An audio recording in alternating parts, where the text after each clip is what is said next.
My husband sat across from me at the kitchen table on the best morning of our lives and said 4 words that ended everything. The coffee was still hot. The closing documents were right there between us. And our $300,000 was already gone. I remember looking at the folder first.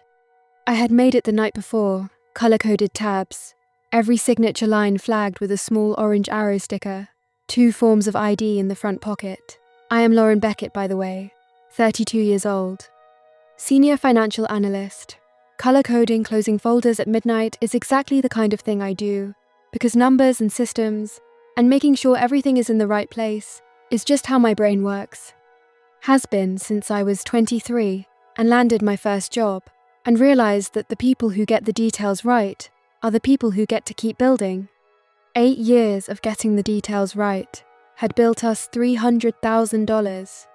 8 years of 2 incomes and strict budgets, and used cars and holidays at my parents' house instead of actual vacations. And not yet, we are almost there. Today was supposed to be there. It was a Tuesday in April, 6:47 in the morning. I know the exact time because I had checked my phone 30 seconds before Daniel came downstairs and felt that specific warm rush of 2 hours and 43 minutes until we own a house. The kitchen smelled like fresh coffee. I had set the table the night before. Not formally, just intentionally. The good mugs, instead of the mismatched ones we used every day.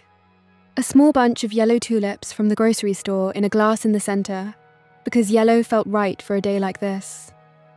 I had been awake since 5. Not anxious. Excited. The specific wide awake of someone standing at the edge of something they have been walking toward for 8 years. I heard Daniel on the stairs at 6:44. He was slower than usual coming down. I noticed it. Filed it. Told myself it was nerves. Today was the biggest financial commitment of our lives. Nerves made complete sense. He appeared in the kitchen doorway at 6:47. Dressed. Charcoal blazer, the good shoes. He had made an effort, and for exactly 1 second, I felt a wave of warmth at the sight of him showing up for our morning, the way he always showed up for things that mattered. Then I looked at his face properly, and something in me went completely still. I have seen that look before. Not on Daniel. On patients' family members, in hospital waiting rooms. On colleagues right before they say something, in a meeting that changes everything. It is the specific look of a person who is holding something inside themselves that has become too large to contain and that is about to come out, whether they are ready or not. I put my coffee down. I said, "Daniel, what's wrong?" He came and sat across from me. He didn't touch his coffee. He looked at the table, then at his hands, then, finally, at me. And he said, "The money is gone." I said, "What money?" He said, "All of it. The $300,000. Lauren, I gambled it. Every dollar of it. I am so sorry." The refrigerator hummed. Somewhere outside a car, started and drove away. I sat in my lucky navy blazer, at a table I had set the night before, for the best morning of my life, and I felt the floor become something other than solid beneath my feet. If you are new here, please subscribe and hit the like button. And please, I need you to stay until the very end of this story. I know that is a lot to open with, and I know it raises 100 questions. I promise you every single one of them gets answered. What Daniel told me in the next 2 hours, and what I found out myself in the days after, and the person I discovered had known about all of it for over a year. Stay with me. You will not regret it. I promise. Let me take you back to the beginning, because this story does not start at a kitchen table in April. It starts 4 years earlier with a championship game and $19,000 and a decision my husband made to not tell me about either one. He talked for 2 hours. I did not say a single word for 2 hours. I sat across from my husband and I let him talk because I could see in his face that if I interrupted him even once, he would stop and we would never get through all of it. And I needed to hear every single piece of it more than I needed to respond to any individual part. Here is what he told me.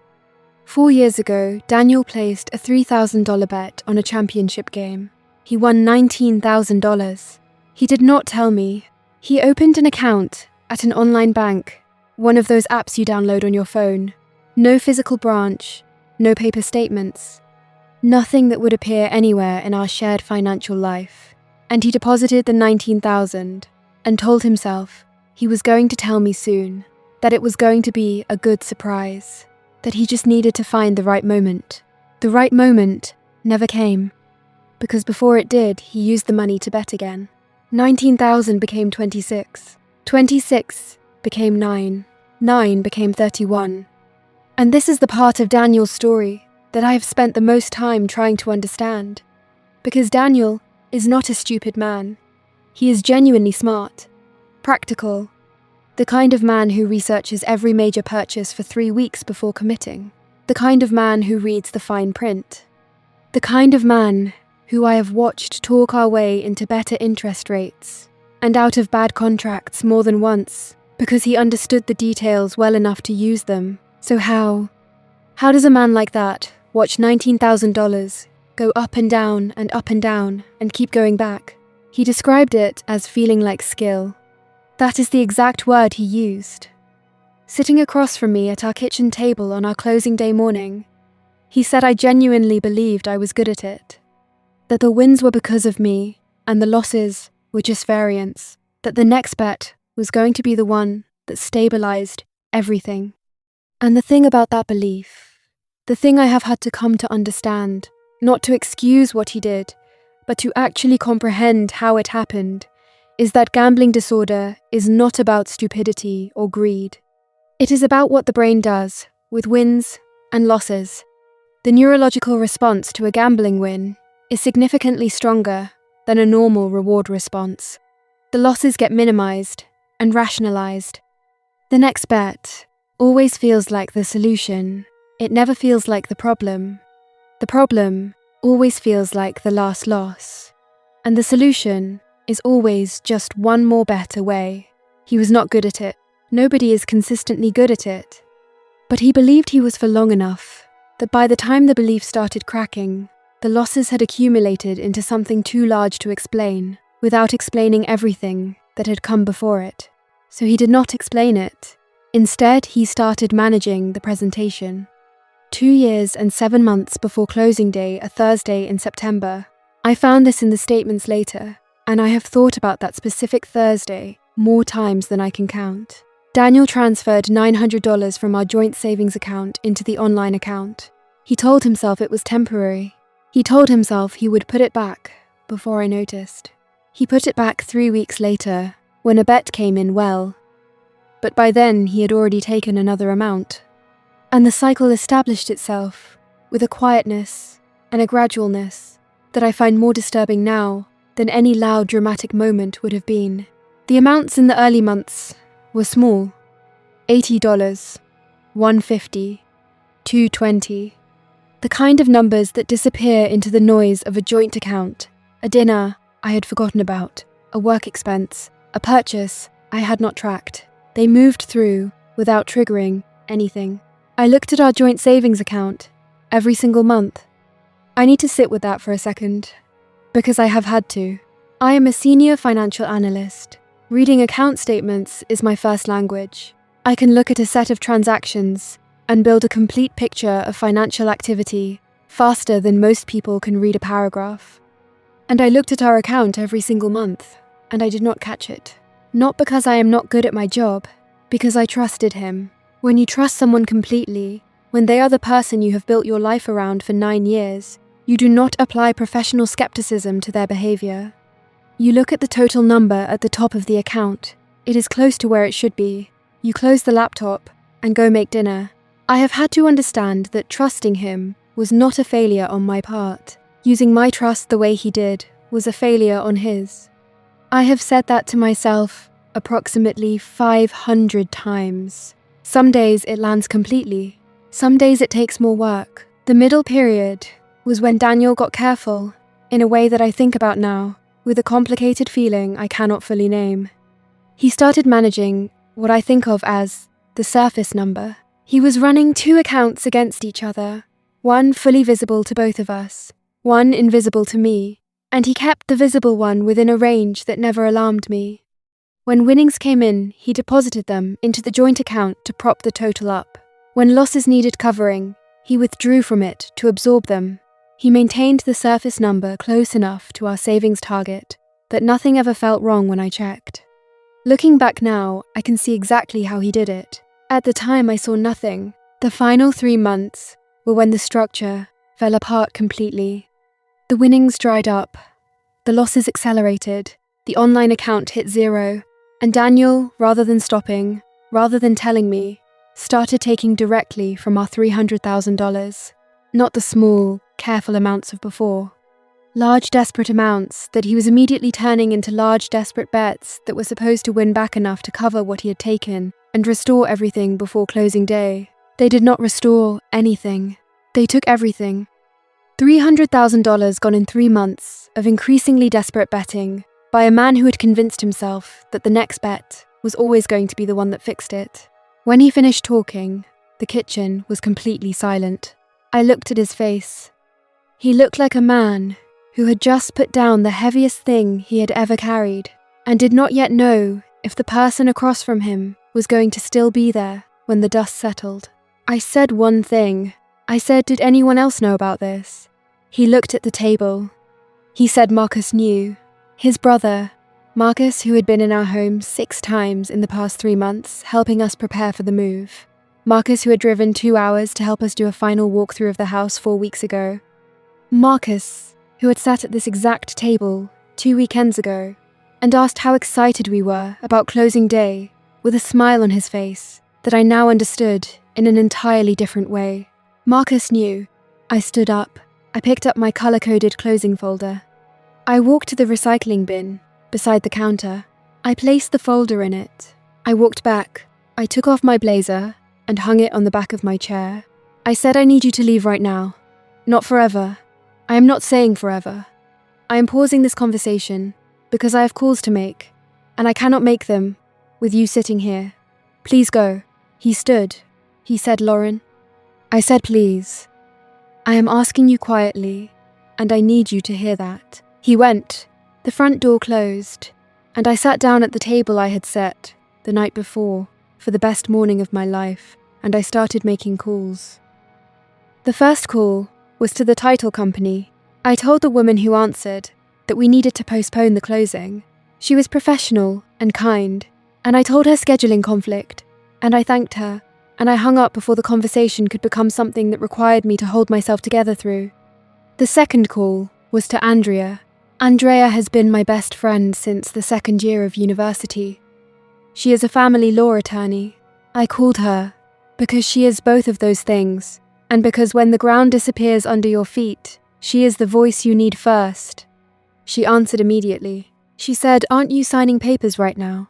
I said, "Andrea, do not say anything until I am completely finished. Can you do that?"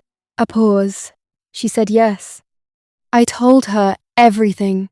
The 2 hours, the 4 years, the 19,000, the separate account, the 2.5 years of slow withdrawals from our joint savings, the final 3 months of desperate direct taking, the $300,000, Marcus knowing. I spoke for 12 minutes without stopping. When I finished, she was quiet for exactly 4 seconds. Then she said, "Where is Daniel right now?" I said I sent him away. "He is probably at Marcus's." She said, "Okay. 3 things right now, before you do anything else. Write them down." I grabbed a pen from the counter.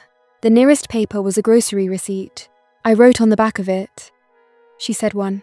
Do not speak to Daniel again today without me on the phone, not because you cannot handle it. Because anything said in the next 24 hours while you are in shock can establish patterns you do not want established. 2. Pull every financial statement you can access right now. Joint account. Your personal accounts.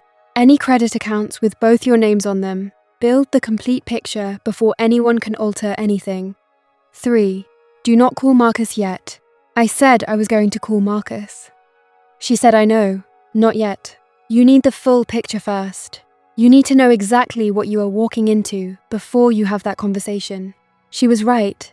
She is almost always right, and I almost always hate it when she is.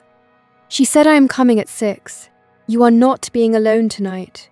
I said okay. I opened my laptop. Reading financial statements is not something I have to think about. It is faster than reading in my first language. I pulled everything I could access joint savings, joint checking, our individual accounts, 2 credit cards, and I started building the picture. What I found over the next 4 hours was different from what Daniel had told me in ways that mattered. The timeline was longer. Daniel had said 2 years. The earliest transaction I could trace was 2 years and 7 months ago. That Thursday in September. I stared at that date for a long time. I tried to remember what that Thursday had felt like from the inside. Had anything felt different? Had he seemed strange? At dinner? Had there been anything at all that should have registered? I could not remember that Thursday at all. It was just a Thursday. That was the thing about what he had done.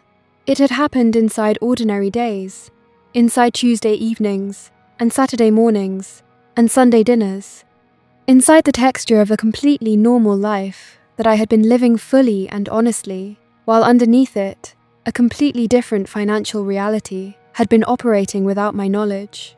The amounts in the early months were tiny, $80 here, $150 there, the kind of numbers that looked like nothing individually, and that I had seen and attributed to ordinary expenses without ever thinking twice. I tracked every single one. I built a spreadsheet, because of course I did. Because I am who I am. And I entered every suspicious transaction and mapped it against the timeline Daniel had given me, and cross-referenced it against the deposits and withdrawals. And the picture that emerged was so methodical and so careful that for a moment I felt something I was not expecting, something almost like awe. Not admiration. Never that. But the specific stunned recognition of someone who works with numbers professionally, looking at the work of someone who had maintained a parallel financial reality for 2.5 years without triggering a single alarm. He had been so careful. He had been so meticulous about the surface, and underneath the surface, he had been losing everything. Then I found 2 things Daniel had not mentioned. The first was a life insurance policy, in his name, with me as the beneficiary. $250,000 payout. We had taken it out together 5 years ago. I had not thought about it since, because it was the kind of thing you set up and file away and do not revisit. When I pulled the full documentation, I found a policy loan. Daniel had borrowed $40,000 against the cash value of the policy, without telling me. The policy was still active, but its effective value had been quietly reduced by $40,000. I sat with that for a moment. Then I kept going. The second thing was Marcus. Not just the fact that he knew. His name, in the transactions. A series of transfers from an account registered to Marcus Beckett into the online account over the previous 14 months. Not large individually, 800, 1,200, 1,500, but consistent. And adding up. $23,400. Marcus had not just known. Marcus had been funding it. 14 months of watching his brother drown and throwing him money to keep betting with, and telling himself it was helping. I closed my laptop. I went upstairs. I changed out of my closing day clothes. The blazer, the heels, the earrings. I put on the oldest, most worn sweatshirt I owned, and I sat on the edge of the bed in the room of the apartment that was not the house, and I let myself feel the full size of what I was sitting inside. Not managed feeling. Not the controlled processing I had been doing since 6:47 that morning. Real feeling. The kind that starts somewhere below thought and moves through your whole body whether you want it to or not. I gave myself 20 minutes. Then I washed my face. I made tea. I waited for Andrea. She arrived at 6 with Thai food and a legal pad, covered in notes and a bottle of wine. She put in the fridge immediately and said, "Not yet, but probably later." We sat at the kitchen table, and she walked me through what my actual options looked like, in real concrete terms, without softening a single edge of it. because she knew me well enough to know that softened edges were not what I needed. At some point she said, "First question, and you do not have to answer it tonight, but you need to start thinking about it. Do you want to stay married to him?" I said I genuinely do not know yet. She said that is exactly the right answer for right now. We talked until 10 o'clock. By the time she left, I had made 2 decisions. The first was that I was going to find a gambling addiction specialist in the morning and understand what treatment actually looked like before I made any decision about my marriage. The second was that I was going to call Marcus. Not tonight. Tomorrow. When I had slept and when I was ready and when I could have that conversation without saying things I would not be able to take back. I called Marcus at 9:15 the next morning. He answered on the 3rd ring. He said, "Lauren." Just my name, in a voice that already knew exactly why I was calling. Of course he knew. Daniel had almost certainly called him the moment he left our house. They had probably talked for hours. Marcus had probably spent the night preparing for this call. I said I pulled all the statements, Marcus. I know about the $23,000. Silence. I counted to 8 before he spoke. He said, "Lauren." I was trying to help him. I said, "I know you believe that." He said he came to me 14 months ago. He said he was going to tell you everything, but he needed to get the numbers back to a manageable level first. I thought if I helped him stabilize things temporarily, he would come clean, and you would never have to know how bad it had gotten. I said so. You gave a gambling addict money to continue gambling with, and called it stabilizing. He said, "I know how that sounds." I said, "I need you to understand something, Marcus. You sat at my kitchen table 2 weekends ago. You asked me how excited we were about closing day. You sat there with $23,000 of your own money already in your brother's gambling account, and you smiled at me and asked how excited we were." He was quiet. I said, 2 people I trusted completely, both aware of something that was consuming everything I had built. Neither of you deciding that I deserved to know about my own life. He said, "We were afraid of what it would do to your marriage." I said that decision did not belong to you. My marriage belongs to me. The decision about what it can handle belongs to me. You took that from me. Both of you. You decided together what I was allowed to know about my own financial life and my own future, and I need you to sit with how significant that is. He said, "I am so sorry, Lauren. I genuinely am." I believed him. I also said, "Sorry does not give me back. 2.5 years of believing I was building towards something that was actually being dismantled from the inside. Sorry does not give me back closing day. Sorry does not give me back the $300,000. He said, "No, it doesn't." The line was quiet for a moment. I said, "I need one thing from you." He said, "Anything." I said, "Stop protecting him from the consequences of what he has done. Whatever comes next for Daniel has to come from his own choices. Not because you made it easier. Not because you smoothed something over. Because he chose it himself. That is the only version of recovery that actually means anything. Can you do that?" He said yes. I said okay. I hung up. I sat at the kitchen table in the quiet of a Wednesday morning, and I felt something settle in my chest that had been vibrating at the wrong frequency since 6:47 the day before. Not resolved, not healed, just settled. Like a piece that had been in the wrong position had shifted slightly toward where it belonged. I called Daniel 2 hours later. I told him 2 things. I said, "Before you come back here, you are going to make 2 calls. The first is to a gambling addiction specialist. I am texting you the number right now. I found them this morning. They have availability this week. The second is to a financial counselor who can help us understand what rebuilding from this actually looks like in real terms. You make both calls. You send me confirmation of both appointments. Then you come back." He said, "Lauren, does this mean you are?" I said, "It means I am not making any decisions until I see you take the first 2 steps on your own. That is all it means right now." He said, okay. He was quiet for a moment. Then he said, okay, I am going to make the calls. He sent me both confirmations within 90 minutes. He came back that evening. We sat in the living room, not the kitchen. The kitchen felt like the scene of something, and I was not ready to be in that room with him for a real conversation yet. We sat on opposite ends of the couch, and we talked for 3 hours. Not about the money, about him, about what the inside of those 4 years had actually felt like, the specific texture of it, the way the wins felt like evidence of skill, the way every loss felt temporary, the way the shame had accumulated over months into something that felt unsurvivable and that made telling me feel more impossible with every week that passed. He said, I know the hiding made everything worse. I know that logically. I have always known it logically. But from inside it, every week felt like the week I was going to fix it, and then you would never have to know how bad it had gotten. I said, the hiding is the part I am going to have the hardest time with, not the gambling. I can understand the gambling. It is a disease, and diseases happen to people, and I am not going to spend my life being angry at you for having a disease.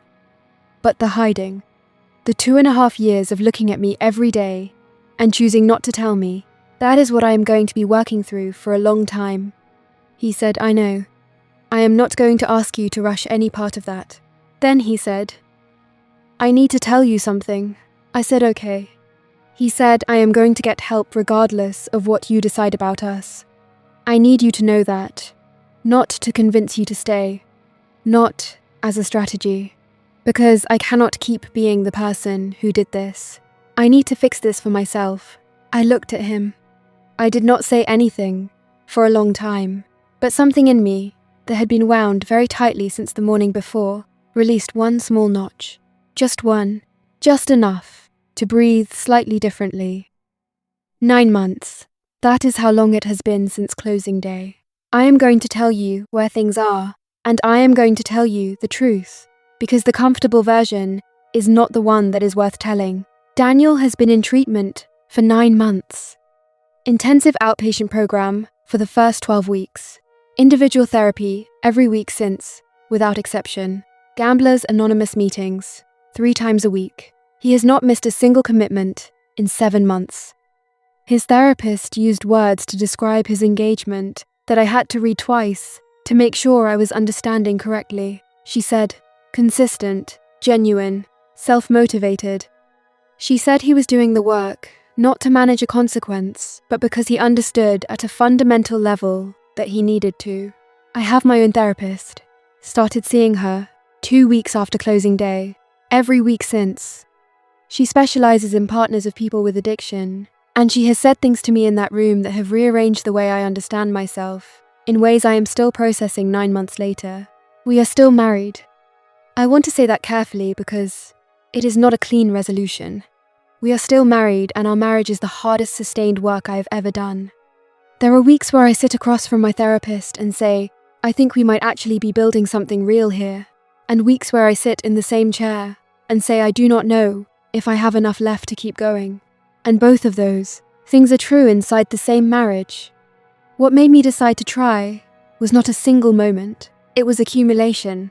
9 months of watching Daniel show up to every appointment, every meeting, every difficult conversation I needed to have with him about the specific ways the betrayal had landed inside me. He did not miss one commitment. He did not get defensive when I needed to be angry.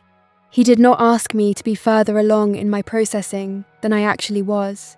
He just showed up every single week. And I decided that a person who chooses that every day for 9 months after doing what he did is not someone I am ready to walk away from. That could change. I hold that possibility with both eyes open, but for now I am staying. The money is the most concrete part. The life insurance policy loan, $40,000, is being repaid. Every dollar of Daniel's additional consulting income goes to that loan first, before anything else. We have a spreadsheet for it.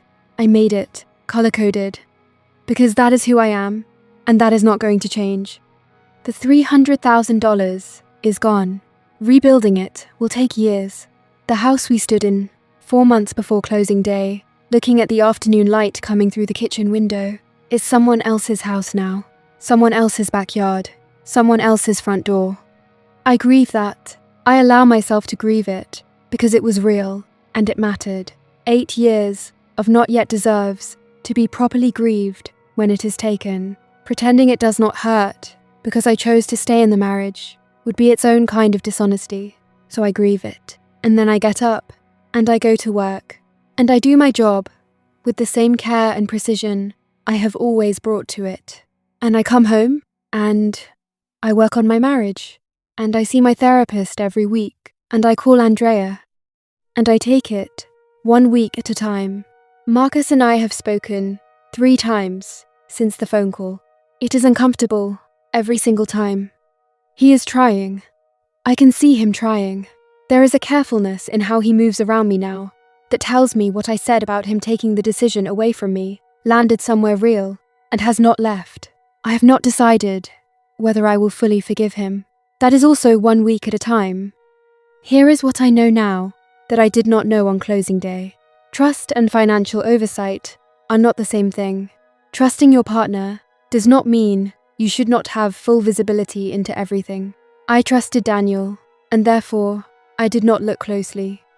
What I carry forward from this, not as self-blame, never as self-blame, but as knowledge, is that both people in a marriage need complete access to every account. Not because you assume dishonesty, because partnership means equal visibility. Financial transparency is not surveillance, it is respect. I know that gambling disorder is real and serious, and that the person who has it is not the same as the disease that has them, and that loving someone with it requires you to hold those two things separately at the same time, which is one of the harder things I have ever tried to do. I know that $300,000 is a number, significant, real, devastating, but a number. What cannot be rebuilt is time.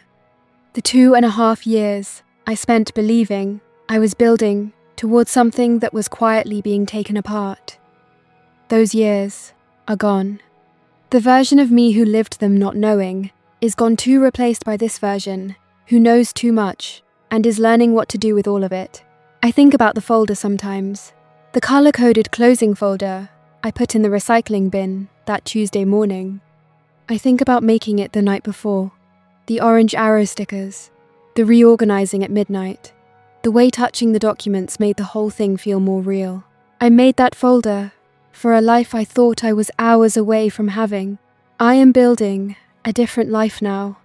It is not the one I planned, but it is mine, and I am building it with my eyes completely open, 1 week at a time, $1 at a time, 1 day at a time. If you made it to the very end of Lauren's story, thank you. This one was heavy, real, and you stayed all the way through.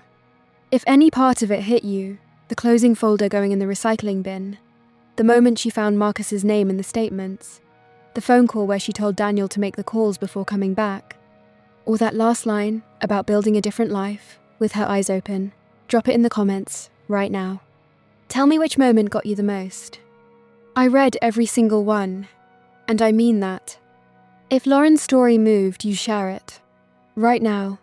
Send it to someone who needs to hear that being betrayed by someone you trusted completely does not make you foolish for having trusted. It makes you human. And rebuilding after something this size, slowly, imperfectly, honestly, is not weakness.